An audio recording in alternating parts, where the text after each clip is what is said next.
There we are. This is the Johny Cash hymn that he sang there towards the end of his life. Johnny was repentant, and his lovely wife Joan. What a great pair. They sang together and gave great joy to everyone. And he visited Ireland many a time. And 40 Shades of Green was one of his favourite songs. Yes, sirree. It was a joy. So may you rest in peace, Johnny, and your lovely wife Joan, and the light of heaven shine upon you. Were you there when they crucified my Lord? Were you there when they crucified my Lord? Sometimes it causes me to tremble, tremble, tremble. Were you there when they crucified my Lord? Were you there when they nailed him to the cross? Were you there when they nailed him to the cross? Sometimes it causes me to tremble, tremble, tremble. Were you there when they nailed him to the cross? Were you there when they took him down from the cross? Were you there when they took him down from the cross? Sometimes it causes me to tremble, tremble, tremble. Were you there when they took him down from the cross? Were you there when they laid him in the tomb? Were you there when they laid him in the tomb? Sometimes it causes me to tremble, tremble, tremble. Were you there when they laid him in the tomb? Were you there when the stone was rolled away? Were you there when the stone was rolled away? Sometimes it causes me to tremble, tremble, tremble. Were you there when the stone was rolled away? Well, you wouldn't, even spiritually, because it was rolled away from heaven. And the soldiers guarding that tomb on the orders of Caiaphas went as white as sheets and ran like jackrabbits, afraid of their shadow.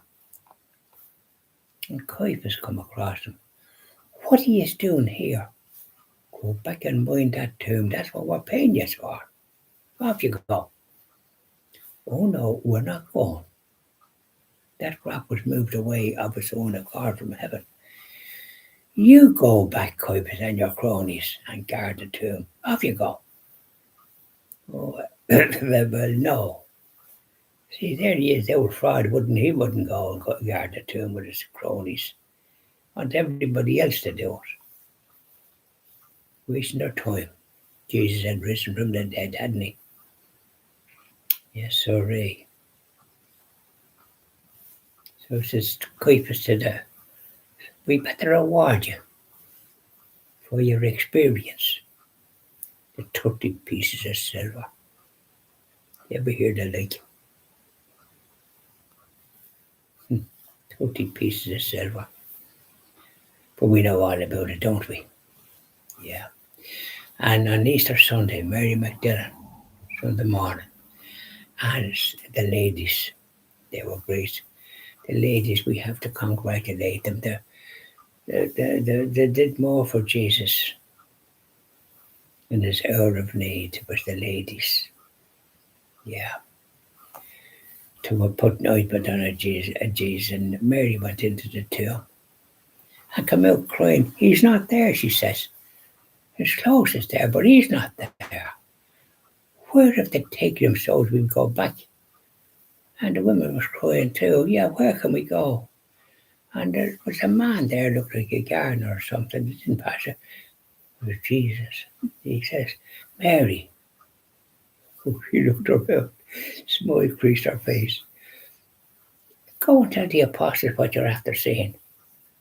Oh, certainly well, says Mary. And we'll go too, says the ladies. And off they went. Whistling. And singing a happy song. And it was, and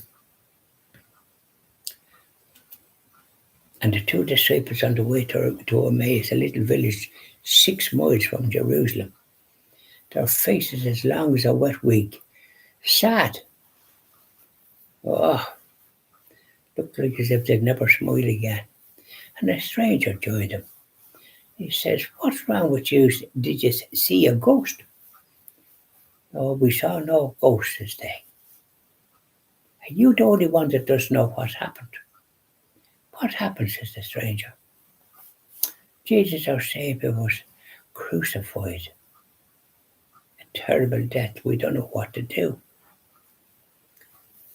So the stranger walked along the road with them and gave them about the scriptures and so on and so forth. And they felt like whistling, they were that happy. But they didn't. He stepped sort his head now and again, just to sort of, and their mood lifted. You could describe them as happy. And it was getting dark, and they were near their home in Emmaus. And the stranger was about to go on and said, "Hold on there over that. Come and join us. Stay the night and continue your journey in the morning." "All right," says Jesus. "I'll go with us." And off they went. But at the breaking of the bread, when they were having something to eat, they recognised Jesus.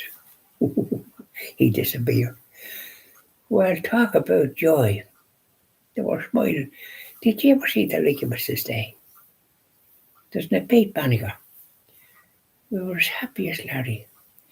Well, we can't stay here. We've got to go and give that good news to the apostles. So they're afraid of their shadow. So off they went, whistling in the moonlight night, singing a song. Anyways, they rattled on the door, Goodall. Said, "It's us." We say they're Jack and Joe or something like that. And the apostle let them in. They told them the good news. Did they believe? I'm afraid not. And when Jesus appeared to the apostle in the upper room and showed them the wounds inflicted on the sacred hands and feet on the cross of Calvary, he said, "I sent you messengers. Why didn't you believe them?" God, we're sorry. We were so upset. We made a mistake. And Peter and John went to the tomb and saw that you weren't there. Your clothes was there. And John believed that you had risen. And here you are, for the leaders. Thomas wasn't there, and he wouldn't believe when they told him the good news. Well, they rattled him something to shocking. Class of an idiot, are you? You're pretty ashamed of yourself. No, they gave him a nice. I wouldn't blame them. I'd do the same myself. What sort of a. You're very insulting. We didn't ask to touch his wounds. What are you up to? Anyways, he was there. Thomas was there about a week later when our Saviour Jesus appeared again, and Jesus said to him, "Put your hands here," pointing to his wounds, Thomas. And he did, fell to his knees, saying, "My Lord, my God," ashamed of his unbelief. And Jesus looked kindly at him. "You believe, Thomas, because you've seen. Blessed are those that haven't seen and yet believe." And that's Catholics down the centuries to the present day. We believe. No ifs, ands, and buts about it. And shed many a tear when we do the Station of the Cross. That's it there. I'll be doing the Stations of the Cross out in the Sun House later. The sun is out now. Not lovely. I said that yesterday. I said, "Could you see a way to letting a bit of sun out, Jesus?" There you are. It's come. But I was saying it other times and it didn't come. Isn't that the way it goes? So bye now, and enjoy the rest of your day with that bit of sun. Off you go. Whistle as well as you're going about.